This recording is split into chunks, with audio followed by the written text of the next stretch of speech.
Bismillahirrahmanirrahim. Today we are with another topic that relates to journalism as well. Today we are with a topic that is traditional journalism, which means the journalism which is prevalent in the official journalism as compared to citizen journalism. This can be called the formal or official journalism. Let's first of all define it. What is the definition of it? Traditional journalism refers to the practice of gathering, processing, and disseminating news and information through established media outlets such as newspapers, magazines, radio, and television. Traditional journalism is such a type of journalism which shares the news according to the standard format, like through the newspapers, through radios, through the television channels and magazines, etc. That is called traditional journalism.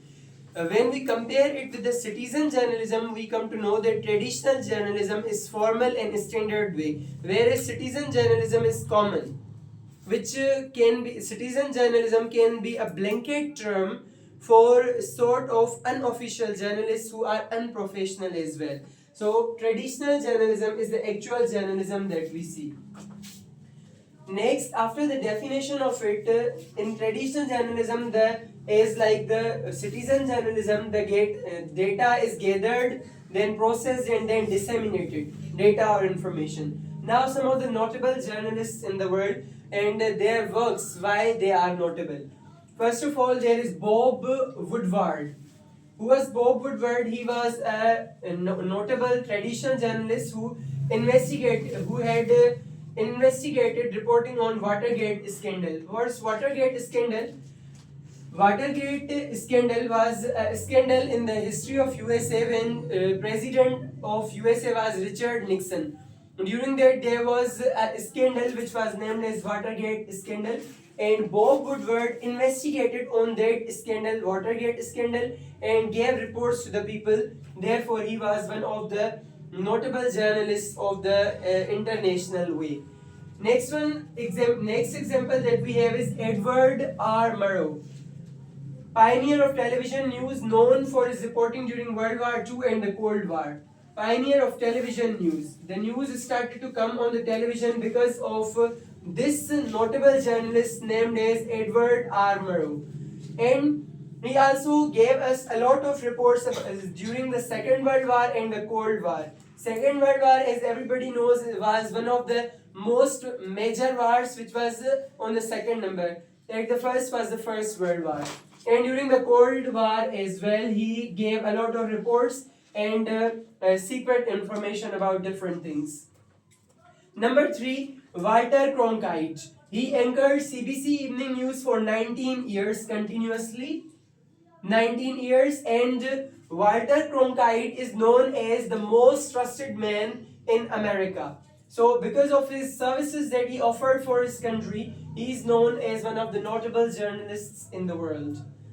Now, in order to be a good journalist or to be a professional or traditional journalist, what do you need? These are the degrees for which a person can apply. These degrees a person can have in order to become a traditional journalist or a good reputed journalist.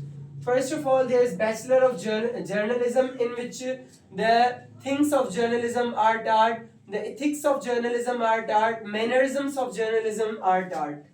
Then Bachelor of Arts, BA in Journalism, BA in Journalism. Then Bachelor of Science in Journalism, BSc in Journalism, BA Mass Communication, which is a umbrella term for all the sort of media, mass communication.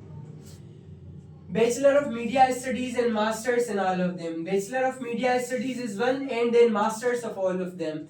Masters of Journalism, and MA in Journalism, MSc in Journalism, and MA Mass Communication, etc. And Masters of them in all of them as well. These are the degrees for traditional journalists that the people can have, and then they can professionally call themselves that we are traditional journalists or acceptable professional journalists.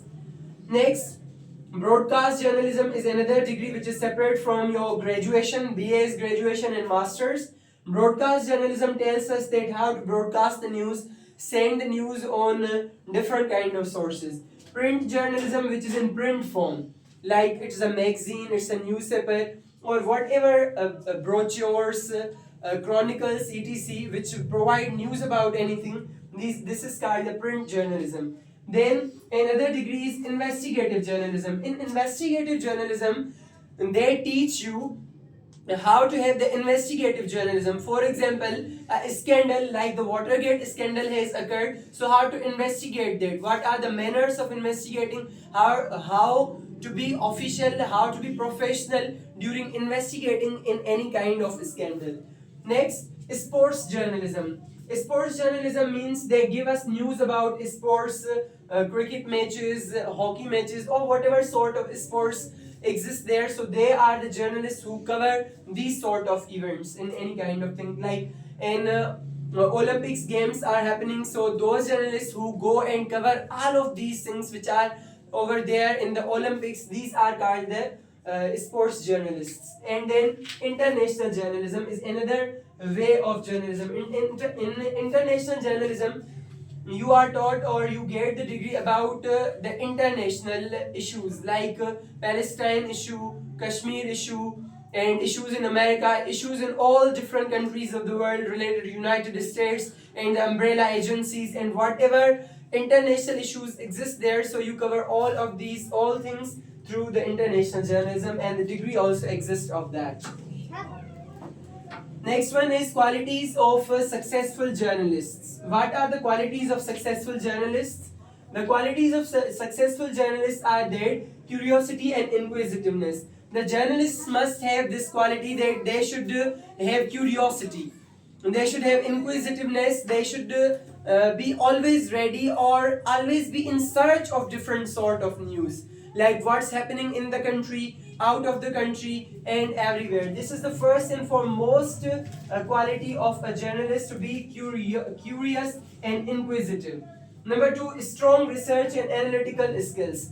That's another very important thing for being a good journalist and a professional journalist. That is strong research. A journalist must be well versed in all sort of issues and their history at first. When the journalist knows about the history of the problems, and afterwards he can be a good analyst as well. And then he should be a good analyst. He should analyze the situations carefully, what has happened and what would happen in different kind of situations. Like the journalists also analyze the situations, and after analyzing they tell that what is the way forward or what is going to happen in the future. Next quality of a journalist is effective communication and writing skills. Communication skills means he is able to listen well and speak well majorly. That is another very important quality of a journalist. He should be able to speak fluently, easily, and in understandable manner. And his writing skills should be par excellence. His writing skills should be great, so that whatever he writes, it should have effect on the audience, and the audience must like to listen or read what he has said. Next, objectivity and impartiality. The traditional journalist must have objectivity and impartiality. If a news he should be impartial in it. He should not take the sides. Impartial means that he is neutral. He does not take sides of anyone. Issue has occurred between two political parties. In that political party, that journalist should not support any one party. He should tell all the things impartially, without having bias, prejudice, or any sort of thing. He should tell the true truth to the common people, to the audience. Next important quality in journalist is resilience. Resilience means whatever pressure he is in, whatever deadlines he has been given, he should work very smoothly, fast but smoothly. He should not take the pressure on his nerves. He should not take anything to his nerves and work with resilience. And the last one, adaptability. If time or situations demand him to change or adapt, so he must adapt it, he must change. There should be no hindrance in anything like that. Then at the end of it, challenges facing journalism. Nowadays, this traditional journalism is facing challenges as well, mostly because of the media, like social media platforms, and because of citizen journalism. Why? What are these challenges and issues? Let's discuss them. Changing media landscape. Now the media is changing. Is first all the people used to watch the TVs and watch the news channels that were on the TVs. Now the people have changed from televisions to their mobile phones, and on mobile phones they just see the short clips of the news or etc, or they have completely changed their mind from news to another sort of things, completely in internet, like Facebook reels, Instagram reels, etc. To decline of print journalism. Nowadays we see that most of the people do not go towards the newspapers. They are completely involved in their mobile phones. At first time in the previous era, the morning used to start with a newspaper and coffee in hand, but now only mobile. Mobile is accessible on the bed, and therefore no one is reading magazines or newspapers in the print form. So decline in the print form has also caused a heavy blow towards the traditional journalism. Rise of social media. Everyone is on Facebook, WhatsApp, Instagram, YouTube, and all of these platforms, and no one pays attention to the traditional journalism or the news. Citizen journalism is another risk that poses a great threat to traditional journalism, and the pressure to produce content quickly. Another thing that poses a great risk over there. So these were the challenges that are a threat to the traditional journalism. In our today's class, we discussed the definition of journalism, notable journalists, degrees of journalism, qualities of successful journalists, and challenges facing journalism. I hope this topic was clear to you, and thank you.